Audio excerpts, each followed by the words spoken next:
মানুষ মইরা সাপ হয়ে যাইতেছে, ধরতেছে না। আর ছাগল মরছে তার জন্য ধরে নিয়ে আইছে আকাইমা পুলিশ। কোথায় মানুষ মারা গেছে?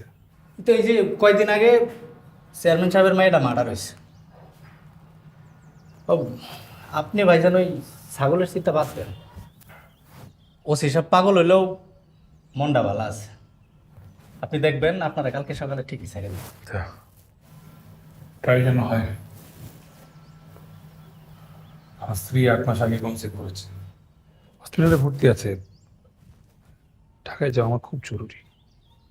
ইন্নালিল্লাহ। ভাইজান আপনি চিন্তা করেন না,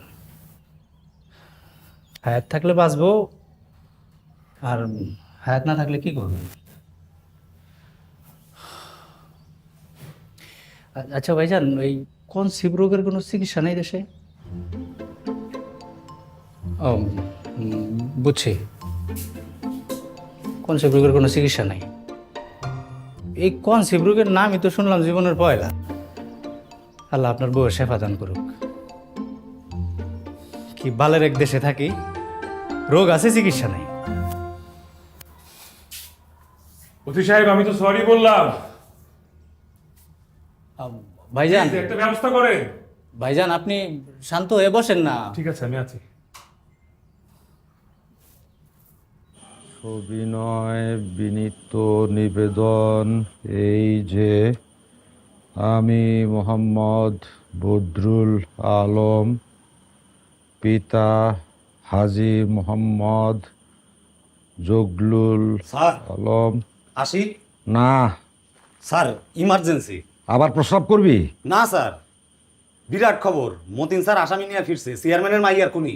আপনারা যাইতে বললো।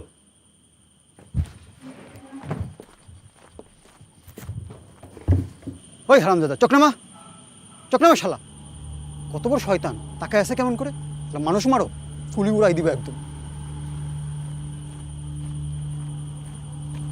স্যার, মতিন, স্যার এটা এই হারামজাদাই চেয়ারম্যানের মেয়েরে মার্ডার করছে স্যার।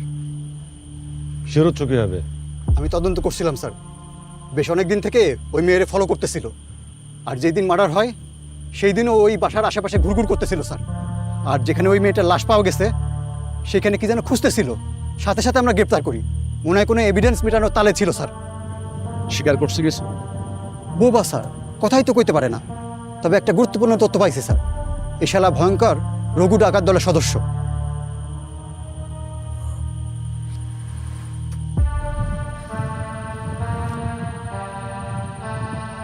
কথা বলতে না পারলেও শালা কানে শোনে ভালো। হাজতে ভরো। তাই যাও, বড় শালার হাজতে।